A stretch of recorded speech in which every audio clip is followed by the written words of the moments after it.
अस्सलाम वालेकुम। आकाशा यासीन आपसे मुखातिब है और आप देख रहे हैं न्यूज़ एंड न्यूज़। नाज़रीन, कराची एक बार फिर सियासत, सिक्योरिटी और सानेहात की मुसल्लस में फंस चुका है। कहानी शुरू होती है MQM रहनुमाओं की सिक्योरिटी से। किसी ने कहा वापस ले ली गई तो किसी ने कहा कि दी ही नहीं गई थी। कोई लाइल्म निकला, कोई तरदीद करता रहा और शहरी सवाल पूछता रह गया कि आखिर सच है क्या। दूसरी तरफ सानिया गुल प्लाजा की बात करेंगे, जाने गई जिम्मेदार कौन है। सवाल अभी तक वहीं पर मौजूद है। कोई जुल्म कह रहा है, कोई प्रोपेगेंडा, कोई जुडिशल कमीशन की बात करता है तो कोई वफाकी कंट्रोल का मुतालिबा दोहरा रहा है। सिंध हुकूमत कहती है हमने 1 करोड़ दे दिए। सवाल यह है कि क्या जान की कीमत सिर्फ ऐलान से अदा हो जाती है। और इस सब के बीच एंकर का एक सवाल, डिप्टी मेयर की नाराजगी और वॉकआउट हुआ भी था या नहीं हुआ, ये एक नई बहस छेड़ दी गई। सवाल सादा है नाज़रीन कि कराची को बयानिया मिल रहा है, लेकिन कराची को हुक्मरानी कब मिलेगी। इसके साथ ही प्रोग्राम के दूसरे हिस्से में हम बात करेंगे कि मशरिक़ वस्ता की एक बार फिर खतरनाक मोड़ पर खड़ा है, जहां एक जानिब वाशिंगटन तेहरान के लिए सख्त शराइत के साथ नई डील की बात करता है तो दूसरी जानिब हम देखते हैं कि समंदरों में अमरीकी तैयारा बरदार बेड़े सफ़े आ रहा है। ट्रंप कहते हैं कि सफारतकारी अभी जिंदा है, मगर साथ ही बहरी आर्माडा भी रवाना हो चुकी है। उधर ईरान इल्ज़ामात की बौछार कर रहा है। मुत्तहिदा अरब अमारात गैर जानिबदारी का ऐलान कर रहा है और हिज़्बुल्लाह खबरदार कर रही है कि एक चिंगारी पूरे खित्ते को आग में झोंक सकती है। सवाल यह है कि क्या ये दबाव मुज़ाकिरात की मेज तक ले जाएगा या फिर ताकत का ही मुजाहिरा एक नई जंग का पेशखेमा साबित होगा। आज की कहानी सिर्फ ईरान और अमेरिका की नहीं है, ये पूरे खित्ते के मुस्तकबिल का फैसला कर सकती है।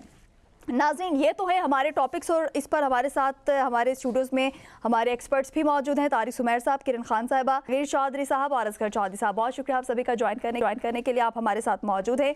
तारिक सुमैर साहब, आपसे प्रोग्राम का आगाज़ करना चाहूँगी। हालात इस वक्त हमारे सामने हैं और हम देखते हैं कि ज़राए के मुताबिक ये चीज़ सामने आई है कि MQM पाकिस्तान के जो चेयरमैन हैं खालिद मकबूल और वफाकी वज़ीर मुस्तफ़ा कमाल, फ़ारूक सत्तार और अनीस कायम खानी को सिक्योरिटी वापस दे दी गई है। ली थी, फिर वापस दे दी गई है। मतलब इसी गहमा गहमी में अभी तक हम सब मौजूद हैं कि ये कुछ कहते हैं कि ये थी ही नहीं और कुछ कहते हैं थी, कुछ देर के लिए वापस ली थी। मतलब ये आप करना क्या चाह रहे हैं? अगर कहा जाए पीपल्स पार्टी इस वक्त क्या करना चाहिए? भुखलाहट का शिकार है, कितना बड़ा सानिया हो गया। पहले हम देखते हैं कि हादसा होता है और वो हादसा साने की शक्ल जो है वो इख्तियार कर लेता है। आप ये नौबत ही मत आने दें और उसके बाद आप इतनी भुखलाहट का शिकार है कि इस तरह के वाक़यात जो है वो हमारे सामने आ रहे हैं। जी शुक्रिया काशा। आपको पता है कि गोल प्लाजा का जो सानिया हुआ, बजाय इसके कि मज़लूमों की मदद की जाती सही तरीके से अमलन आगे बढ़ के और सानिया के जो ज़िम्मेदार हैं उन तक पहुंचा जाता, ये दोनों पार्टियां और भी सियासी जमातें इनमें शामिल हैं, आपस में गोलाबारी कर रही हैं। लफ्ज़ी जंग जारी है उनकी। एक की प्रेस कॉन्फ्रेंस ख़त्म होती है तो दूसरे की शुरू हो जाती है, दूसरे की ख़त्म होती है तीसरे की आ जाती है। आज सुबह खबर आई कि जी वफाकी वज़ीर हैं 2 MQM के, उनसे सिक्योरिटी वापस ले लेगी। फ़ारूक सत्तार हैं, सिंध असम्बली में अपोजिशन लीडर हैं, तो 2 वहाँ पे जो सिंध हुकूमत की एक तर्जमान है खातून, उनका बयान आया कि जी सिंध में पुलिस की बड़ी कमी है इसलिए सिक्योरिटी वापस ली गई। फिर कुछ देर बाद शर्जील मेमन साहब मैदान में उतरे। आपको पता है वो सीनियर वज़ीर हैं, इत्तलात और नशियात के वज़ीर भी हैं सूबे के और बड़े बाइख्तियार वज़ीर हैं। तो उन्होंने कहा जी हमने सिक्योरिटी वापस कर दी, हमने गनमैन वापस भेज दिए, उनको दे दिए। तो ले क्यों थी? वही मैं कह रहा हूँ कि ये टैक्टिक्स क्या है इंतज़ामिया के, क्या मसला है, क्या है। आप बजाय दोनों पार्टियाँ मज़लूमों की मदद करने के दोनों एक साथ खड़ी होती, बजाय कि अलग अलग प्रेस कॉन्फ्रेंस कर रही होती, साथ खड़े होकर यकजहती का इज़हार करती उनके साथ। उनकी मदद एक जो प्रोविंशियल गवर्नमेंट है वो कह रही है हम करोड़ रुपया दे रहे हैं जो शहीद हुए हैं लोग, उनके लायकीन को, और जो दुकानदार हैं उनको 5 लाख देंगे, बिल्डिंग दोबारा बना के 2 साल के अरसे में देंगे और नई जगहों पे कारोबार शुरू कराने में मदद करेंगे। तो MQM को भी चाहिए था कि उनके साथ खड़ी होती। और MQM अब ये कह रही है कि जी वफाक जो है वो टेक ओवर कर लीजिए कराची को। तो मेरा पॉसिबिलिटी है कुछ, मैं टाइम से चीज़ हम सुन रहे हैं, वही मैं कह रहा हूँ क्या वफाक कराची सूबा ऐसे ही है कि किसी सेक्रेटरी का तबादला होना है, किसी चीफ सेक्रेटरी का तबादला होना है कि एक नोटिफिकेशन से मुस्तफ़ा कमाल साहब आप बाइख्तियार मेयर रहे हैं जनरल रिटायर्ड परवेज़ मुशर्रफ फौजी आमर के दौर में, और उस वक्त आपके लीडर, साबका लीडर आपके बल्कि अल्ताफ़ हुसैन, वो आपके साथ थे और आप उनके गीत गाते थे, गुन गाते थे। उस वक्त आपने क्यों नहीं मुतालबा किया? उस वक्त तो कोई मसला नहीं था, 18वीं तरमीम भी नहीं थी, एक नोटिफिकेशन करा लेते, फौजी आमिर से और आप कराची को वफाक का हिस्सा बना लेते।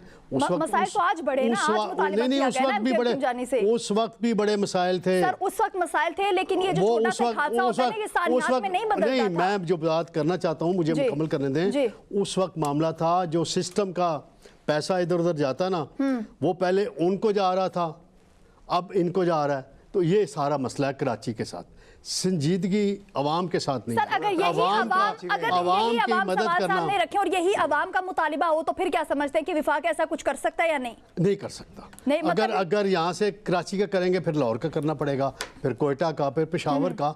तो ये सिस्टम में नहीं हो सकता। ये प्रोविंशियल हेडक्वार्टर है सूबे का, उसको वफाक कैसे, खामियां हैं उसमें, वो दूर करें।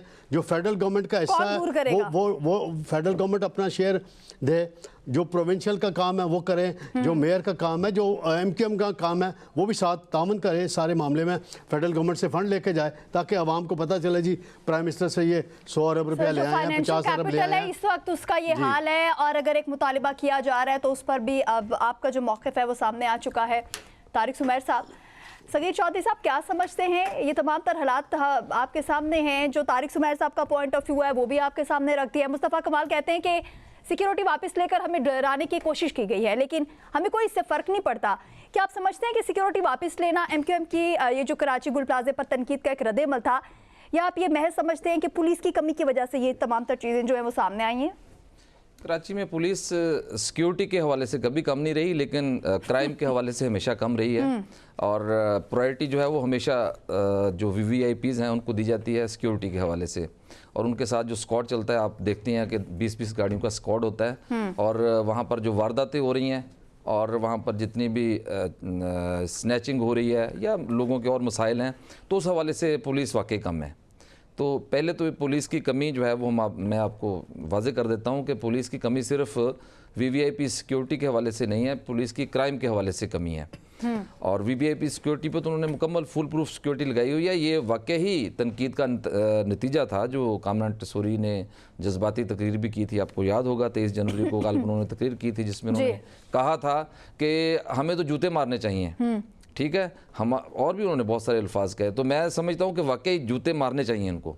सानिया गुल प्लाजा पे जूते मारने इनको बनते हैं। उसकी वजह यह है, देखें कि इतने लोग वहाँ पे अपनी जानों से हाथ धो बैठे, इतने ख़ानदान तबाह हो गए, पूरे लोगों के कारोबार ख़त्म हो गए। और अभी भी जिस तरह तारिक सुमैर साहब ने फरमाया कि एक प्रेस कॉन्फ्रेंस, दूसरी, तीसरी, चौथी, अब प्रेस कॉन्फ्रेंस पे लगे हुए हैं। आप मुझे बताएं, थाना नबी बख्श में 23 जनवरी को मुकदमा दर्ज होता है इंतहाई कमज़ोर दफात के तहत। आपने कितने लोगों को पकड़ा है?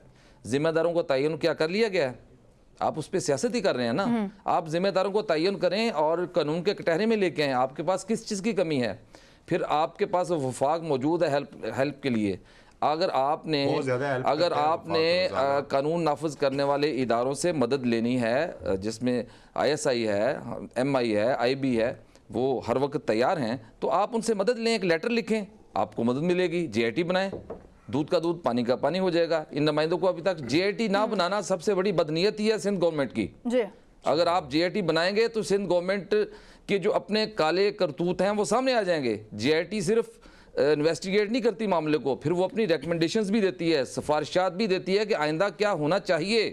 तो अमूमन जो सवाल भी हम यही कर रहे हैं ना कि आइंदा क्या होगा। अगर एक हादसा जो है वो सानिया में बदल गया है तो आइंदा हमारे लिए क्या होगा। जिस तरीके से सियासत की बात की सगीर चौधरी साहब, आपने सियासत की बात की है, तो इस वक्त हम देख रहे हैं कि पीपल्स पार्टी जो है वो कहती है कि दूसरी पार्टीज जो है उनको इस वक्त खास तौर पे इस आने के बाद सियासत जो है वो नहीं करनी चाहिए। लेकिन हम देखते हैं कि जो पीपल्स पार्टी के कुछ वज़रा हैं, एक कुछ और बयान दे रहा है, दूसरा कुछ और बयान दे रहा है। बयानबाजी का सिलसिला जो है वो जारी है। इसके साथ ही किरण खान, शर्जील मेमन और जो वज़ीर दाखिला ज़ियाउल हसन लंजार है, उन्होंने तरदीद की है कि सिक्योरिटी वापस जो है वो नहीं ली गई और MQM वज़रा को 10-10 सिपाही दिए गए, जबकि पीपल्स पार्टी MPs के पास नहीं है। क्या ये वाकई सिक्योरिटी की तकसीम में एक नाइंसाफ़ी आप इस वक्त देखती हैं, या वाकई मतलब जो वज़रा हैं उनके बयानात में एक तज़ाद जो है वो इस वक्त पाया जा रहा है? शुक्रिया आकाशा। जहाँ पर सबसे पहले तो बात की जाए कि ये सारा वाकया पेश ही क्यों आया, जो गुल प्लाजा का वाकया हुआ और उसमें MQM और पीपल्स पार्टी हमें आमने सामने दिखाई देते हैं। इतने बड़े साहने के ऊपर भी मैं ये सोचती हूँ कि पॉइंट स्कोरिंग क्यों हो रही है दोनों जमातों की जानिब से। अगर देखा जाए, हम सिर्फ MQM की बात नहीं कर रहे जहाँ पे, या सिर्फ पीपल्स पार्टी की बात नहीं कर रहे। पॉइंट स्कोरिंग एक जमात आके प्रेस कॉन्फ्रेंस करके चली जाती है, दूसरी करती है। और फिर सबसे मजे की बात यह है आकाशा कि IG सिंध जो है वो इस वक्त आज इस्लामाबाद में थे, जहाँ पर जो आपकी दाखिला की कमेटी थी वो उसमें पिछले जब उसमें सहाफ़ी ने उनसे सवाल किया तो उन्होंने कहा कि जी मुझे तो इस वाक़े का इल्म ही नहीं है, क्योंकि मैं कल रात से जो है इस्लामाबाद में हूँ। वापस हम क्या, एक IG जब अपने घर से बाहर होता है तो वहाँ के मामलात क्या उसके इल्म में नहीं होते, क्या वो सारी चीज़ें उसके नॉलेज में नहीं होती? तो किस तरीके से ये सारी सिक्योरिटी खुद से वापस ले ली गई और फिर बाद में जैसे आके कहा गया कि हमने तो वापस दे दी है, जो कि डिप्टी स्पीकर हैं सिंध असम्बली के, उनकी ली गई थी। खालिद मकबूल सिद्दीकी थे, फ़ारूक सत्तार थे, मुस्तफ़ा कमाल और अनीस कायमहानी जो है, इन सब की ली गई है। और जिसके ऊपर फिर वहाँ पे जो पीपल्स पार्टी है वो ये कहती हुई दिखाई देती है कि भाई बयानबाजी हो रही है। फिर दूसरी तरफ जो आर्टिकल 148 के तहत जो MQM है वो बात करती है जी कि वफाक को दे देना चाहिए। क्या वफाक को दे देना आकाशा क्या एक सोल्यूशन है? वो जो चौधरी साहब ने बात की, सोल्यूशन गुड गवर्नेंस, शफाफ एहतसाब जो है, जब तक वो नहीं होगा तब तक कोई कुछ नहीं कर सकता। 18 साल से हुकूमत यही है पीपल्स पार्टी। देखिए आकाशा, 18 साल से वो हुकूमत जरूर कर रहे हैं, लेकिन मेयर सिर्फ उनका नहीं रहा, मेयर बाकी कर रहे हैं और लोगों से माल वसूल कर रहे हैं, कमीशन वसूल कर रहे हैं। चौधरी साहब, आपके पॉइंट को आपको भरपूर मौका दिया जाएगा, तो प्लीज दूसरों को कंप्लीट करने दिया करें। आकाशा, आपने बात की कि तब्दीली कैसे आएगी, कैसे चीजों का सारे बत्ते का मेरे पास है, शायद वो आप लोग खाने बिकते हैं, मेरे पास है, आप लोगों को खाने बिकते हैं, मेरे पास है वो डेटा सारा। पॉइंट जरूर लूंगी, इस पे भी पॉइंट लूंगी। एक ऐसा जो कितने में लगता है वही मुझे पता है। से बाहर भी निकले ना, मुझे समझ नहीं आता कि आप लोग दूसरे को भी बात कंप्लीट क्यों करने देते हैं। आप लोगों को भरपूर मौका दिया जाता है, जब दूसरा बात कर रहे हो तो उसको भी पॉइंट देने का मौका जरूर मेरे ख्याल से मिलना चाहिए। बात को आगे बढ़ाने, आगे देखिए, भत्ते की बात जो है आपके पास भी सिक्योरिटी साहब, उसके पास जो है ना, आपके पास भी इस चीज का डेटा एक्यूरेट नहीं होगा। देखिए आकाश ने सवाल किया कि फिर इन सब चीजों का सवाल तो दोनों जमातें उठा रही हैं, तो इसका हल क्या है? क्योंकि देखिए एक पार्टी वहां पर रूलिंग में नहीं रही, मेयर जो है, फिर MQM का भी बहुत टाइम रहा है, जमात इस्लामी भी रही है। अगर हम पीपल्स पार्टी की बात करते हैं, ठीक है पीपल्स पार्टी 18 सालों से है, लेकिन मेयर तो उसका 2 सालों से है। उससे पहले भी मसाइल तो कराची के डे फर्स्ट से आ रहे हैं। वहां पे इंफ्रास्ट्रक्चर के हालात देख रहे हैं, पानी के वहां पे जो माफिया है उसके ऊपर फिर क्यों बात नहीं की जाती? बात तो सिर्फ जो है एक पॉइंट स्कोरिंग, एक पार्टी को फेवर देना, दूसरे की, हम किसी के नुमाइंदे नहीं है। हमें अगर बात करनी है तो एक्चुअल मसाइल की कि उसको हल किस तरह से, जब तक वहां पर गुड गवर्नेंस नहीं होगी, जब तक आप शफाफियत नहीं लाएंगे सिस्टम के अंदर, निज़ाम के अंदर, इन तमाम मामलों को, इन तमाम सानियात को सीरियस नहीं लेंगे, इसके ऊपर ऑलरेडी जब ऑडिट रिपोर्ट मौजूद थी तो फिर उसको क्यों नहीं, इन चीज़ों के ऊपर हमें डिबेट करनी चाहिए कि वो वहाँ पर कौन क्रिमिनल जो नेग्लिजेंस है वो किसकी थी, क्या पीपल्स पार्टी की थी या उससे पहले ऑडिट रिपोर्ट आई थी तो उन लोगों ने इसको जो है उस तरीके से नहीं संजीदगी के साथ लिया। तो ये वाले सारे मसाइल जो है ना पॉइंट स्कोरिंग की नजर हो जाते हैं। हम इस चीज में चले जाते हैं जी पीपल्स पार्टी ने ये कह दिया, MQM ने ये कह दिया, जो एक्चुअल मसाइल होते हैं वो कहीं ना कहीं पीछे रह जाते हैं। हो सकता है ये सारी पॉइंट स्कोरिंग हो ही इसलिए रही हो कि लोग इसके ऊपर बात करना शुरू कर दें, जो असल एक्चुअल कराची के मसाइल हैं वो उसके ऊपर तो बात ही नहीं हो रही। ठीक है, हमने देखा वहाँ पे इंफ्रास्ट्रक्चर के बहुत सारे मसाइल हैं, एजुकेशन के मसाइल हैं, हेल्थ के भी हैं, फिर उसकी तरह से जिस तरह से बाकी एक्टिविटीज होती हैं, बत्ता हो रही है, मोबाइल छिल जाना तो वहाँ पे बहुत आम है आकाशा। कोई ऐसा घर नहीं होगा। पार्टी के वुज़रा जवाब भी नहीं दे पा रहे ना, अगर किसी भी प्रोग्राम में आते हैं, कहीं पे भी बैठ के भी बात कर रहे हैं, कहीं पे मीडिया टॉक भी हो रही है, तो वो कोई जवाब नहीं दे पा रहे हैं। असगर चौधरी साहब, जिस तरीके से हमने बात की तो डिप्टी मेयर सलमान मुराद जो है वो प्रोग्राम से नाराज़ होकर चले गए हैं जब एंकर ने उनसे गुल प्लाजा पर ताखीर से आमद और शहर के मसाइल पर सवालात उठाए। क्या ये वॉकआउट मीडिया पर तनकीद का जवाब है या मेयर ऑफिस की कारकर्दगी पर सवाल जब उठा है तो वो खामोशी से उन्होंने वहाँ से जाना मुनासिब समझा है? जी बहुत शुक्रिया आकाशा। देखें, ज़ाहिर है कि उनका उठना ही बनता है, क्योंकि जवाब जब ना हो तो उठना ही सबसे आसान तरीका है, या लेट आना ही होता है। लेकिन आप तो हमेशा इस लेवल पे सपोर्ट करते हैं पीपल्स पार्टी को। मैं पीपल्स पार्टी को अच्छे कामों को सपोर्ट कर रहा हूं, मैं पीपल्स पार्टी को बिल्कुल, मुस्लिम लीग नून को भी कर रहा हूं, पाकिस्तान तहरीक इंसाफ को भी कर रहा हूं, बल्कि लोग तो आप तो मुझे पाकिस्तान तहरीक इंसाफ का तर्जुमान भी कहते हैं। देखिए, कराची और सिंध को समझने की जरूरत है जी। सिंध के अंदर पीपल्स पार्टी की इस पे कोई शक नहीं है कि बहुत अच्छी कारकर्दगी है, लेकिन कराची वो बदकिस्मत शहर है जो सिंध से अलग है। जिसकी ऑनरशिप किसी के पास नहीं है, कोई ऑनरशिप नहीं लेता। लाहौर है ना, तो मरियम नवाज साहबा ने ऑनरशिप ली हुई है लाहौर की।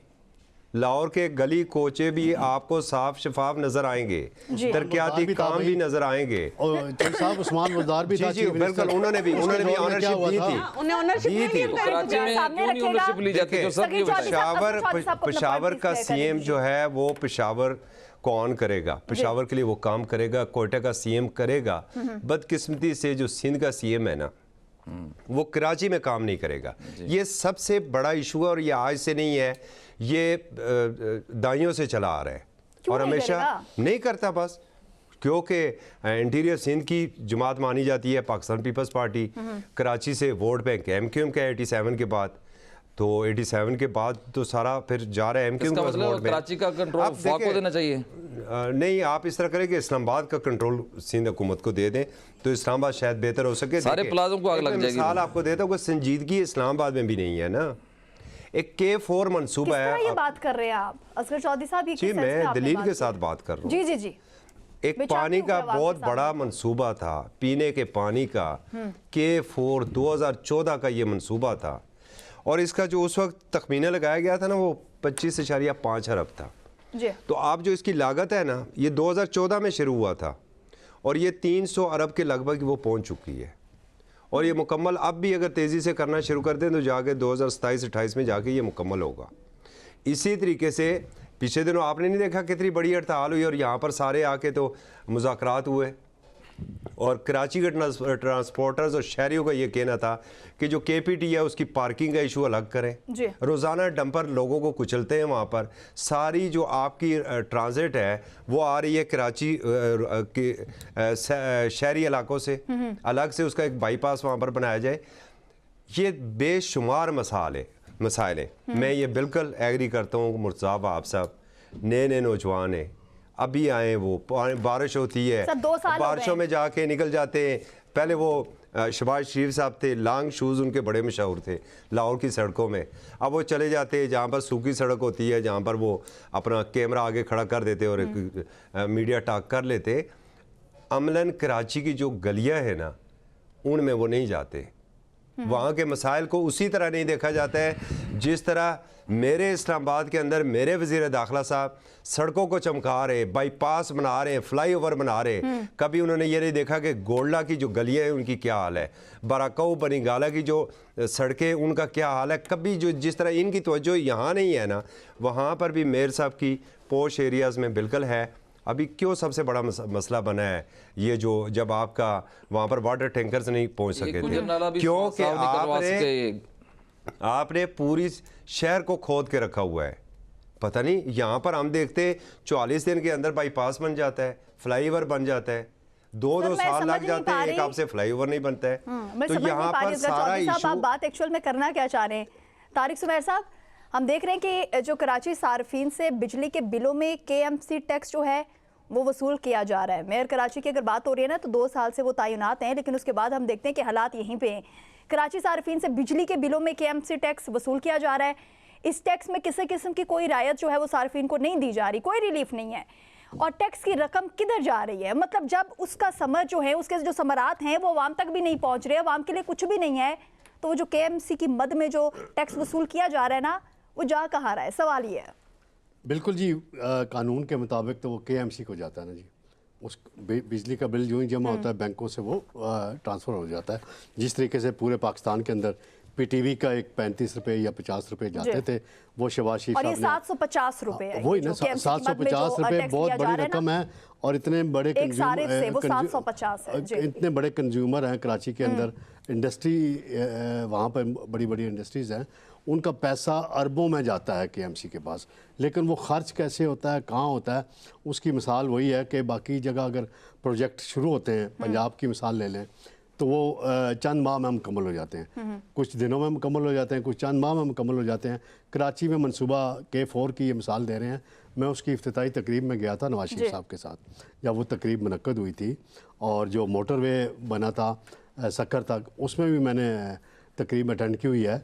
तो उसके बाद वो मोटरवे फिर आपको पता हुकूमत गई, लेकिन अब तक वो बना नहीं है। वही मैं कह रहा हूँ ना, असल बात है ना K4 और ना सक्कर मोटरवे। वो पता क्या है, कि वफाक से फ़ंड चले जाते हैं सिंध हुकूमत को बाज़ मद में होता है कि कंपनियां NHA को काम दे दिया जाता है, उसके आगे फिर सबलेट हो जाता है और काम पे फोकस नहीं होता, उसकी निगरानी नहीं की जाती।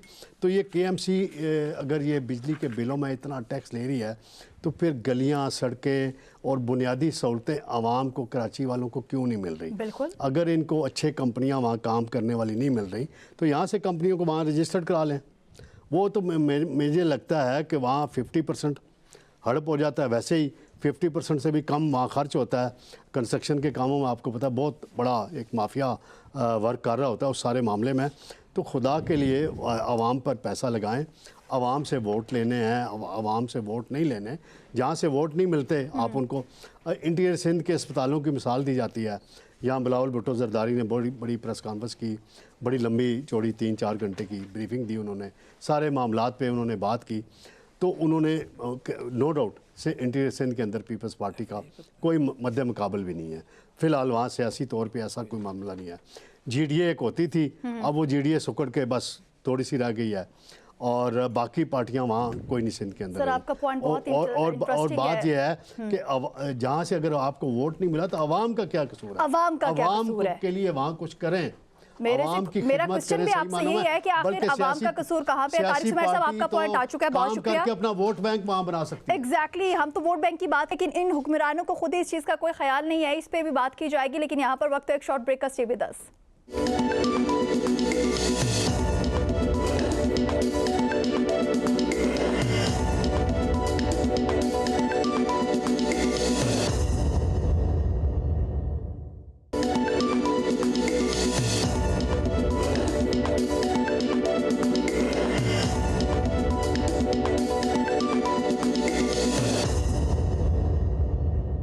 वेलकम बैक, एक मरतबा फिर खुशामदीद। अब बात करेंगे कि पंजाब हुकूमत ने 6 से 8 फरवरी तक बसंत मनाने का एक ऐलान किया है। तर्जुमान महकमा दाखिला पंजाब के मुताबिक बसंत के दौरान मजहबी हम आहंगी और अमन आमा बरकरार रखने के लिए अहम पाबंदियाँ आयद की गई हैं। पतंगों पर मुक़द्दस कुतब और मजहबी मकामात या किसी शख्सियत की तस्वीर लगाने पर मुकम्मल तौर पर पाबंदी होगी। किसी मुल्क या सियासी जमात के झंडे की तस्वीर वाली पतंगों पर भी पाबंदी आयद की गई है। हम देखते हैं कि 30 रोज़ के लिए मजहबी और सियासी नक्श व निगार वाली पतंगों की तैयारी, खरीदो फरोख्त और इस्तेमाल पर पाबंदी होगी। बसंत के दौरान बगैर तस्वीर और यकरंगी या कसीर रंगी पतंग इस्तेमाल करने की भी हरगिज़ इजाज़त नहीं होगी। खिलाफ कानून पतंगों की तैयारी, नकलो हमल, ज़ख़ीरा, फ़रोख्त और इस्तेमाल काबिले ताज़ीर जुर्म करार दिया गया है। इश्तियाल अंगेज़ अनासिर की जानिब से बसंत के दौरान मजहबी या सियासी अलामात इस्तेमाल करने का अंदेशा था, तो दफ़ा 144 के तहत अहकामात फ़ौरी नाफिज़ुल अमल होंगे। कानून नाफिज करने वाले इदारों को सख्त कार्रवाई की हिदायत भी की गई है।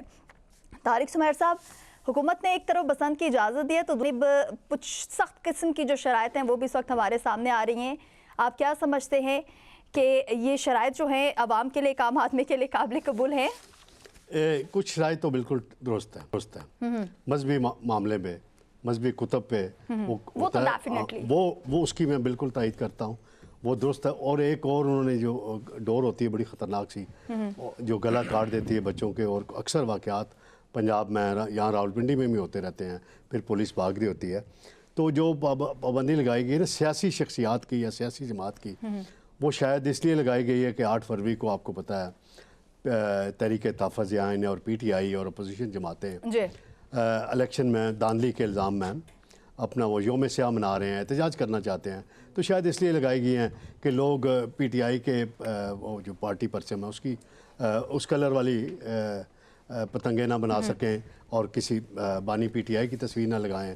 तो फिर इसमें इतना खौफ है, तस्वीर का इतना खौफ है, इतना डर है, इतना डर हो रहा है पंजाब हुकूमत को कि इजाजत भी दे दी है तारिक सुमैर साहब हर किस्म की, मतलब ये इजाजत भाई उनके ऊपर भी पाबंदी लगी है ना। आप जाती हैं, आप पंजाब में जाते हैं, पंजाब में कोई भी डेवलपमेंट प्रोजेक्ट होता है, कोई चीज़, मरियम नवाज की चीफ मिनिस्टर की तस्वीर नहीं लगी होती, मियां नवाज नहीं, वो तो आप लगवाते हैं, वो तो आप लगवाते हैं पाबंदी है उनके। तारिक सुमैर साहब आपने खुद ही कहा है कि तारिक साहब की कोई तस्वीर या कोई इस तरह का लिखा जाएगा तो फिर काबिल कबूल नहीं होगा। बात आप मुकम्मल तो आप जनाब एक छोटा सा सवाल करने का और मुदाखलत करने की जरूरत ही नहीं पड़ेगी। एक सेकंड खामोश हो जाइए। सेकंड आपने तस्वीरें हर जगह पर लगाई हुई हैं, आपको पूरा टाइम मिलेगा। जी साहब, आपने वादा किया था मैं मुदाखलत नहीं करूंगा मुदाखलत, लेकिन आप एक तस्वीर का इतना खौफ। जी सर, वो एक खौफ तस्वीर नहीं है। सुप्रीम कोर्ट से एक दफा वो लीक हो गई तस्वीर, असगर चौधरी साहब, लोगों ने प्लीज, शर्टें बना असगर चौधरी ली। साहब, भाई प्लीज पिशावर कंट्रोल। में पतंगबाजी रख लेना, तारिक वहाँ सुमैर साहब, रख ले अपनी। तारिक सुमैर साहब अपना पॉइंट प्लीज क्लियर। मैं पॉइंट पे आ रहा हूँ कि तस्वीर की ये मेरी किराया है ना, उन्होंने मेंशन तो नहीं किया कि किस सियासी शख्सियत का है, उसमें आपको अगर खुद देखा पता है। खौफ जाए एक ही तो है। फिर मरियम नवाज की भी तस्वीर नहीं लग सकेगी, नवाज शरीफ साहब मतलब की भी नहीं लग किसी की भी सकेगी, सर तो पब्लिक और ने बाकी लगानी किसी है की भी ना, नहीं लग सकेगी। हुकूमत ने तो नहीं लगानी है, ये तो उसमें- पब्लिक का इवेंट ये है, है पब्लिक ने लगानी ये है एक भाई। सकाफती शो है, सियासी शो नहीं है मेरे हिसाब से। तो पतंग एक पे कल्चर रंग है, लगा दिए जाए तो कल्चर सकाफती है। बन जाएगा। सुनील चौधरी साहब आपकी तरफ भी आती हूँ। एक जी, जी, कल्चर तारिक का सुमैर साहब। है, एक शो है, एक सकाफती शो है। लोरियों का अपना एक स्टाइल है पतंग को मनाने का, सदियों से सालों से मना रहे हैं। वो एक हवेली है बड़ी मशहूर, मियां सलाउद्दीन सिल्लू वाली, साहब जो मर्जी वहाँ कर भी ले, वो वहाँ मनाते पे हैं। वो पीटीआई सब वाला होता है। झंडा जरूर नजर आएगा, देख लेना। भाईजान तारिक आप सुमैर साहब, के प्लीज बात आपको किया कीजिए आपको अपनी। मैं लाहौर भेजता हूँ, आप गिन के मुझे रिपोर्ट दे दीजिएगा। दीजिएगे। आपने उठा के आपको जेलों में रिपोर्ट ठोक रहा है तो भेजता हूँ। कौन करेगा? भाई वो एक प्योर तारिक सुमैर साहब, इस हवाले से जो आपका पॉइंट है वो मैं समझ गई हूँ, जरूर हमारे जो व्यूवर्स हैं वो भी समझ गए होंगे। किरण, किस नजर से देख रहे हैं सबको आप? देखिए आकाशा, मेरा तो ये मानना है कि ये पंजाब का खास करके एक सकाफती कल्चर है। बहुत टाइम से इसके ऊपर पाबंदी थी, लेकिन अब क्योंकि सीएम पंजाब मरियम नवाज ने इस चीज़ को अनाउंस किया है कि 3 दिन 6, 7 और 8 फरवरी को लाहौर के अंदर ये एक प्रॉपर तरीके से पसंद मनाई जाएगी और एक फेस्टिवल के तौर पर मनाई जाएगी। और उसके लिए उन्होंने बहुत सारे इकदाम किए हैं, खास करके फैमिलीज़ के लिए जो बहुत अच्छा इनिशिएटिव है आकाशा, कि वहाँ पर तमाम तर राइडर्स जो हैं वो फ्री होंगे, बाकी तमाम तर चीज़ों को मद्देनज़र रखा गया है। हाँ, आप ये एलिमेंट शराइत देखें ज़रूरी हैं, मेजरमेंट्स करना बहुत ज़रूरी है, क्योंकि वहाँ पर जो एक धाती डोर है वो बहुत इस्तेमाल होती थी, उसके ऊपर इसी वजह से QR आपने कोड धाती वाली डोर कहा की है। बात तो की है किरण, लेकिन ये भी समझें कि ये जब इस चीज की इजाजत दी गई है तो उन माओं के दिलों पर क्या गुजरी होगी जिनके लखते जिगर, जिनके जी, बच्चे, बिल्कुल। जिनके जवान बच्चे मेरी उनसे बात बिछड़ गए सुनिए हैं। ना आकाशा, बिल्कुल ये चीज है, वो दोबारा से जब चीज होगी इसी वजह से वहां पर कुछ शराइत रखी गई है, जहां पर सिर्फ ये आप कह रहे हैं कि एक शख्स की तस्वीर की वजह से पाबंदी नहीं लगी, बल्कि कुछ मखसूस ऐसे गाने भी हैं जिनको पाबंदी आयद की गई है लाउड स्पीकर के ऊपर। कहीं पर अगर वो भी सुनाई देंगे तो वो उसके गैर ऊपर भी कानूनी जुबान है उन कानूनों में जी। वो भी जो है वो भी उनकी भी पकड़ धकड़ होगी, उनके ऊपर भी भारी जो किसके ये जुर्माने songs हैं। हैं किरण? पंजाबी है, उसमें माइकल पंजाबी जैक्सन है। भी देखिए है। पंजाबी कल्चर के उसमें सिर्फ ये हम ये नहीं कह सकते उसमें बानी की वजह से, वो एक गाना जरूर है, उसके अलावा 30 से 40 ऐसे गाने हैं आकाशा जिनके ऊपर गैर आप आजादी पार्लिमानी भी दे जुबान रहे हैं, आप इस तरह की पाबंदियां भी लगा रहे हैं, आप करना क्यों चाह रहे हैं? देखिए आकाशा, हर महजब में हर चीज की आजादी होती है, लेकिन कुछ लिमिटेशंस होती हैं। आप उसमें वाहियाती तो नहीं फैला सकते ना। आपने एक फैमिली के अंदर इवेंट हो तो आप समझे कि एक अलग तरह का इवेंट होता है, अगर एक बैचलर्स उसको अपना इवेंट मना रहे हो अलग तरह से, तो ये तो एक पूरी सिटी का इवेंट है जिसमें पूरा शहर जो है वो आपको इसमें फेस्टिवल जो है कि पाकिस्तान के अंदर इस तरह के त्यौहार नहीं होते जिसमें लोगों को मिल बैठने का, खाने खाने का, आपस में जिस तरह के हमारा इन्वायरमेंट चल रहा है हर टाइम पे कुछ ना कुछ सियासी या बाकी, तो उस लिहाज से देखिए हम हर चीज में सियासत क्यों ढूंढ लेते हैं, हम चीजों को हम भी तो यही कह रहे हैं ना, पॉजिटिव क्यों नहीं Exactly. लेते। किरण, आपका बहुत पॉइंट आ सारी चुका चीजें है। ऐसी सुनील हैं। चौधरी साहब, मैं आपसे भी यही एक्सपेक्ट करूंगी कि आप कम वक्त में ज्यादा बात करें। जिस तरीके से हम बात करें पाबंदियां, ये पाबंदियां जो इस वक्त किरण ने भी हमारे सामने रखी है, उसके साथ साथ हम देख रहे हैं कि तारिक सुमैर साहब ने भी उस पर बात की है। क्या लग रहा है आपको, ये हो क्या रहा है? देखें, पंजाब में prohibition of kite flying act 2007 नाफिज है और दफ़ा 144 का नफाज भी है। अगर उसकी आप खिलाफ वर्जी करते हैं तो 188 CRPC की दफ़ा जो है वो ऐड हो जाती है, आप जी। मुकदमा दर्ज हो ये जाता तो है। रोजाना अडयाला जेल और के बाहर उसके भी लगा। अलावा असगर साहब, आपको मौका दिया जाएगा। और भी दफ़ा जो हैं उसका इजाफा होता है। ये कानून मौजूद है, ठीक है। जी। आपने कानून के मुताबिक कानून के अंदर रह के करना है। ये इसलिए हम आपको आगाही दे रहे हैं लोगों को खुसूसी तौर पे कि इस पे सख्त कवानीन मौजूद हैं। और ये भी आपको अदाद-ओ-शुमार दे देते हैं कि 2005 से लेके अब तक 200 से ज़्यादा हलाकतें पंजाब में सिर्फ गले में डोर फिरने से Exactly. रिकॉर्ड हो चुकी हैं। और 2017 से लेके और 2020 तक 55 हलाकतें रिकॉर्ड हुई हैं। ये कम नहीं है। तो इसलिए खुदारा खुशियाँ मनाएं, हल्ला गुल्ला करें, बिल्कुल करें, लेकिन धाती डोर का इस्तेमाल ना हलवे खाएं, करें। तस्मैर साहब, धाती डोर का अगर इस्तेमाल नहीं करेंगे तो क्या आपका पतंग का इवेंट जो है वो पतंग नहीं बाखैर उड़ेगा। आफत गुजर मैं जाएगा। कहता हूं कि अच्छे तरीके से उड़ेगा। Exactly. और आप किसी को नुकसान पहुंचाए बगैर अगर अपनी खुशी का इजहार करते हैं तो मेरा ख्याल वही असल खुशी होती है। Exactly. लेकिन सनी अगर चौधरी साहब, आपकी आपका खुशी से point आ किसी चुका को है, बहुत तकलीफ हो शुक्रिया। जाए, काशा वैसे आपने कितने काइट लूटे थे अब? ये मैं अलग से आपको बताऊंगी। जी। क्या समझते हैं आप असगर चौधरी साहब कि मतलब एक पाबंदी लग चुकी थी, कुछ लोग जो हैं, कुछ माएँ जो हैं, उनके दिलों को सुकून मिल गया था कि फाइनली ये चीज़ सामने आ चुकी है, लेकिन दोबारा से ये पाबंदी भी आपने हटाई है, उसके साथ बहुत सारी और पाबंदियां भी जो हैं वो भी लगा दी हैं। पंजाब हुकूमत जो है वो करना क्या चाह रही है? मैं सिर्फ ये जानना चाह रही हूँ और हमारे व्यूवर्स का भी यही क्वेश्चन होगा। बहुत शुक्रिया आकाशा, मुझे 2 मिनट इसमें चाहिए होंगे, ज़रा मेहरबानी फरमाइएगा। देखें, एक तो जो मैं बिल्कुल आपकी बात से इत्तेफाक करता हूँ जी कि जिनके जिगर गोशे इस कातल डोर की वजह से इस दुनिया से चले गए, उनके दिलों पर क्या गुजरेगी। और मरियम नवाज साहबा भी एक माँ हैं और माँ औलाद का दुख ज़्यादा बेहतर समझती है और रियासत भी माँ होती है। तो ज़रा उन्हें एक तो ये सोचना चाहिए था इसकी, जब लोग भूल बाल चुके थे, खौफ था, बच्चों को भी नहीं पता था, आजकल के बच्चों को नहीं पता था कि ये पतंग क्या होती है, बसंत क्या होती है। आज आप पिंडी इस्लामाबाद के गली महलों में जाके देख लें तो बच्चे पतंग लूटने के लिए भाग रहे होते हैं, और उसकी सबसे बड़ी वजह जनाब वज़ीर आला साहिबा हैं पंजाब की, जिन्होंने ये बसंत मनाने का जब ऐलान किया। फिर मेरा यहाँ पर एक सवाल है कि पंजाब क्या सिर्फ लाहौर है?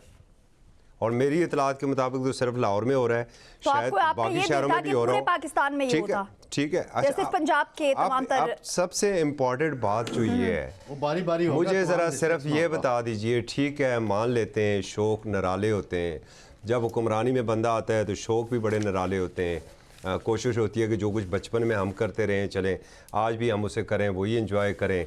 यहाँ पर मरी में मियाँ सब चले जाते हैं, 72 घंटे तक मरी की सारी लाइट बंद हो जाती है और एक बहुत बड़ा ट्रक में जनरेटर जा रहा होता है, तो पता चलता है कि मियाँ साहब के लिए वो मरी में जा रहा है। तो आम आवाम को भी वो ही हक मिलना चाहिए जो अशराफिया को मिलता है। अब एक सवाल है यहाँ पर मेरा, आपने 132 गानों के ऊपर पाबंदी लगाई, क्यों? क्या सिर्फ एक वो नकदा कोका जो है वो उस गाने की वजह से? फिर एक नई आप चीज लेकर आ गए जी, तस्वीरें नहीं लगा सकते। उसमें बहुत सारे सॉन्ग ऐसे हैं, अगर आपने सुने हो, गैर पार्लिमानी, आपको 132 पंजाबी गाने, वो फैमिलीज नहीं सुन सकती। आप 132, अच्छा 132 पंजाबी गानों की इजाजत किसने दी? क्या जो पंजाब का डिपार्टमेंट है मुतलका वो सोया हुआ था? पहली दफा गाने यार देखें। चौधरी साहब से बात इस वक्त ये करते हैं कि मतलब दोबारा से जरा मुझे मेरा पॉइंट तो देखें। सर आप ये इस पे बात देखिए, आप तस्वीरों के ऊपर आ गई हैं, लगाई गई है, इसमें जो और पाबंदियां ऐड की गई हैं, ये गानों वाले चीज से हम थोड़ा सा साइडलाइन होकर अगर ये सोचें कि और जो पाबंदियां हैं वो क्या होनी चाहिए थी, तो या फिर ये इजाजत ही नहीं मिलनी चाहिए थी। अब इसमें जो वहाँ के जो शहरी होंगे उनको कोई खतरात नहीं होंगे, इस पे कुछ बात कर लेते हैं। जी बिल्कुल, आप इस पे सबसे पहले देखें ना, ये पॉइंट बहुत इंपॉर्टेंट है। एक शख्स की तस्वीर की वजह से आपने सियासी रहनुमाओं की तस्वीरों के ऊपर जो है वो पाबंदी लगा दी।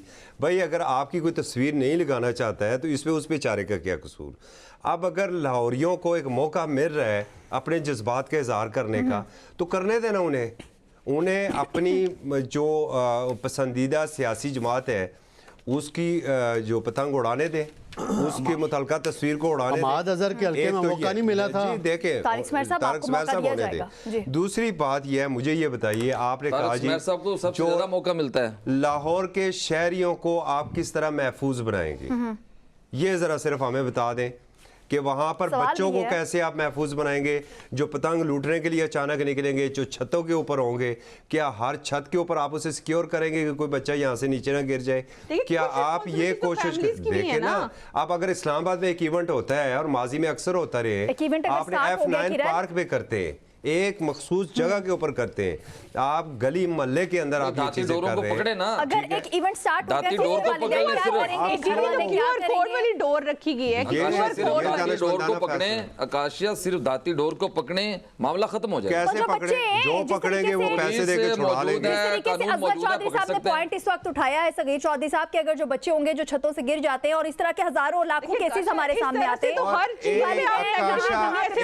आखिरी पॉइंट, मेरा सिर्फ एक आखिरी पॉइंट, अगर इसमें कोई इंसानी जान जाया होती है उसका मुकदमा किसके ऊपर दर्ज होगा? एग्जैक्टली, देखिए हवाई फायरिंग नहीं होनी चाहिए। आप हवाई फायरिंग क्यों करते हैं? शादियों पे होती है, काइट फ्लाइंग करें तो नहीं देनी चाहिए बच्चों को, हम वो भी देते हैं। देखिए फिर एक चीज के ऊपर इस तरह से नहीं करना चाहिए। काइट फ्लाइंग होनी चाहिए, लेकिन हवाई फायरिंग आप लेके जब आ जाते हैं इससे कुछ हट जाते हैं। इससे ये पॉइंट तो हमारे व्यूवर्स तक भी पहुंच चुका है कि क्या इसमें है क्या नहीं है। इसके साथ ही कुछ बात कर लेंगे कि किस तरीके से ट्रंप जो है अमन का दाई होने का जो दावा करते थे, जो बातें करते थे, वो अब नहीं रही हैं। उसके साथ ही हम देख रहे हैं कि बराबर वो ईरान को धमकियां दिए जा रहे हैं कि ईरान पर हमने हमला करना है।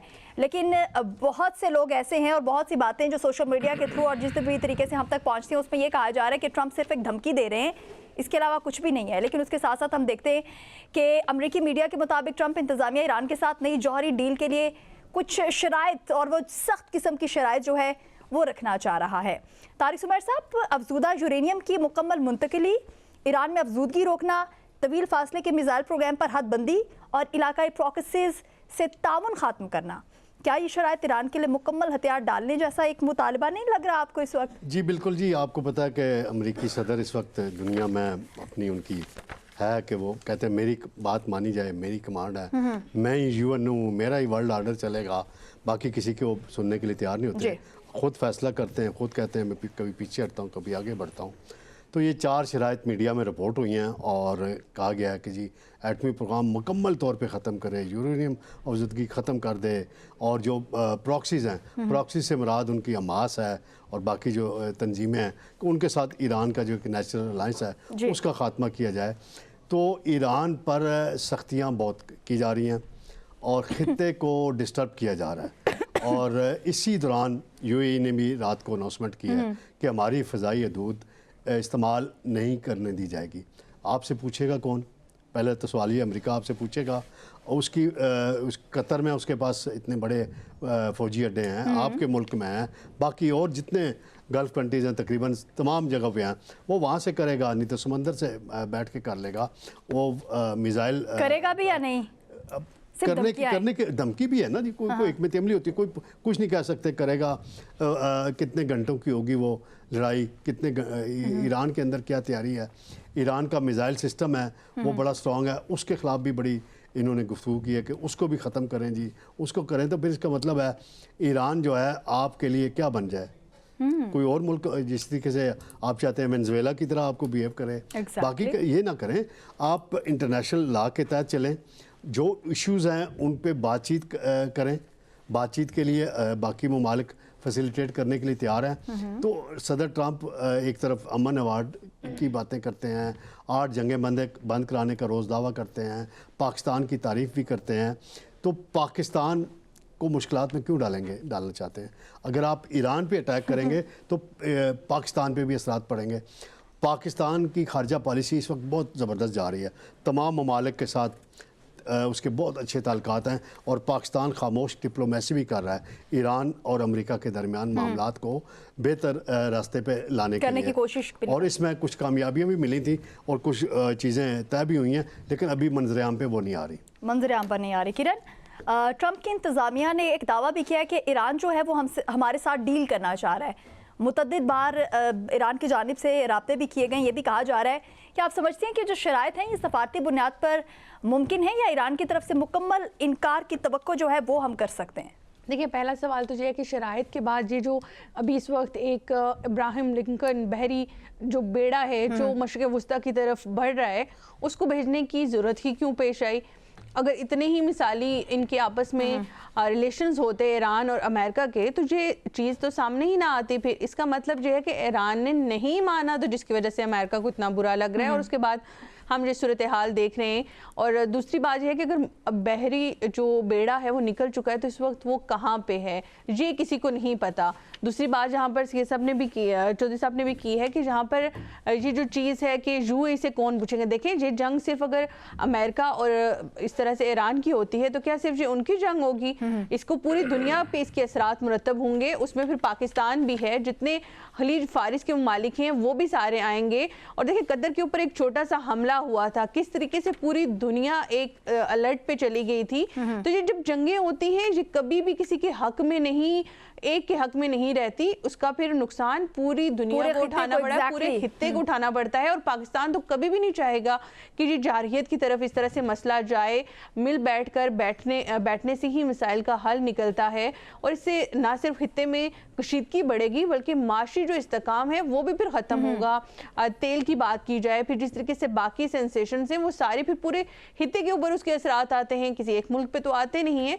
तो ये सारी चीज़ें जो है देख के ही बात की जाती है। तो इसी वजह से जो ये नहीं कहा था कि हम अपने जो फ़िज़ाई हदूद है वो इस्तेमाल नहीं होने देंगे, क्योंकि सबसे ज़्यादा तो इम्पैक्ट अगर किसी में आएगा तो वो फिर जो खलीज ममालिक हैं उन्हीं के ऊपर आएगा। उन्हीं के ऊपर आएगा। सही कहा किरण, आपका पॉइंट आ चुका है, बहुत शुक्रिया। और जिस तरीके से सगीर चौधरी साहब, एक दावा यह है ट्रंप इंतजामिया का कि ईरान डील चाहता है, कुछ आपको ऐसा लगता है कि ईरान जो है वो इस वक्त डील करना चाह रहा होगा ट्रंप के साथ? ये ट्रंप का जो है वो ऐलान है, लेकिन ईरान की तरफ से अभी तक इसकी कोई तरदीद या तस्दीक नहीं हुई। और अलबत्ता जो है वो 4 किस्म की ईरान की अमेरिका की ख्वाहिशात ज़रूर सामने आ गई हैं, जिसमें सबसे बड़ी जो ख्वाहिश है जो यूरेनियम की अफसूदी यानी इनरिचमेंट है उसको रोकना, यानी उसके जो शराइत की गई है उसमें एटमी प्रोग्राम में उसको रोल बैक करना, मुकम्मल ख़त्म करना, ये उसकी सबसे बड़ी शर्त है और ख्वाहिश भी है। इस पे उसने पहले भी बमबारी की थी, इजराइल ने भी सारी चीज़ें ख़त्म करने की कोशिश की, लेकिन इजराइल को वो कामयाबी नहीं मिल सकी। अच्छा, जो ईरान है, देखें ईरान तो 2006 से ग़ालिबन बैनुल-अक़वामी सतह पर पाबंदियों का शिकार है मुख्तलिफ़ किस्म की, जिसमें अमेरिका की जानिब से अगर देखा जाए तो अमेरिका ने उस पर जो अदाद शुमार कहते हैं कि 3624 किस्म की मुख्तलिफ़ पाबंदियाँ लगा रखी हैं, और बरतानिया की जानिब से पाबंदियाँ जो हैं वो 2928 हैं, और मजमूई अगर बैनुल-अक़वामी सतह पर मुख्तलिफ़ ममालिक की जानिब से जिसमें बेशुमार पाबंदियाँ हैं उनकी बात की जाए तो वो हैं तकरीबन 12,580। ये पाबंदियों का सामना है ईरान को। 12,580 पाबंदियों के बावजूद ईरान सर्वाइव कर रहा है, ठीक है, और ईरान को बार बार धमकी दी जाती है। कुछ दिन पहले जब अमेरिका ने ईरान को धमकी दी थी कि वो उस पर हमला करने वाला है, तो फिर हमला क्यों नहीं हुआ? एग्जैक्टली, पोस्टपोन क्यों हुआ? जी सगीर चौधरी साहब, आपका पॉइंट आ चुका है। हमारे प्रोग्राम का वक्त बहुत कम है। असगर चौधरी साहब, क्या समझते हैं, जिस तरीके से पहले भी खाना जंगी का सामना करना पड़ा है ईरान को, और अब जिस तरीके से सगीर चौधरी साहब ने भी बात की कि और भी बहुत सी पाबंदियां जो है पहले ही उनके दरमियान ही ईरान जो है वो सर्वाइव कर रहा है, तो आगे चल के अगर और मजीद पाबंदियां लगा दी जाती हैं तो क्या ईरान के लिए सर्वाइव करना बहुत ज़्यादा मुश्किल नहीं हो जाएगा और मजीद खाना जंगी की तरफ ये चीज़ें नहीं बढ़ जाएंगी? जी बिल्कुल आकाशा, जैसे इन्होंने बात की है 12,580 पाबंदियाँ लगी हैं। शुक्र है कि इनके बस में नहीं है कि सांस लेने के ऊपर पाबंदी लगा दें, वरना ये वो पाबंदी भी ईरानियों के ऊपर लगा देते। ईरानियों की ये हिम्मत है कि इस तमाम जितनी भी फस्तायत है ना दुनिया की, वो आज तक उसका मुकाबला करते चले आ रहे हैं और खड़े हैं वो। देखें, एक जैसे उन्होंने अपना बैरी बेड़ा भेजा, तो ईरानी बैरियर ने भी अपनी एक थोड़ी सी ताकत का मुजाहरा किया है खलीज फ़ारस पे, तो इतना आसान नहीं है कि बिल्कुल निगल लेना ईरान को। जी, ये ज़रूर बात है कि ख़ित्ते में जो है वो बदअमनी फैलेगी, जंग के बादल फैलेंगे, जंगों से अमन नहीं आ सकता, ये और आज तक ना ही कभी आ सका है। हमारे सामने सबसे बड़ी मिसाल जो है इराक़ की है, अफ़गानिस्तान की है, यूक्रेन की आप देख लें। बेहतर ये होता है कि जो भी मसला है वो बातचीत से हल कर ले। ईरान के सामने आपने 4 शराइत रखी हैं। ईरान ने आज तक अगर 12,000 से ज़्यादा पाबंदियाँ बुकत के भी अगर अपने आप को सरेंडर नहीं किया है, तो आप वो कैसे सरेंडर करेगा? आप कैसे सोच सकते हैं कि उन शराइत के साथ वो सरेंडर कर सकता है? बिल्कुल। बहुत शुक्रिया असगर चौधरी साहब, ताब किरण खान साहिबा और सगीर चौधरी साहब, आप भी हमारे साथ मौजूद थे। नाज़रीन, इसी के साथ ही अपनी मेज़बान आकाशा यासीन को दीजिए इजाज़त। खुदा हाफ़िज़।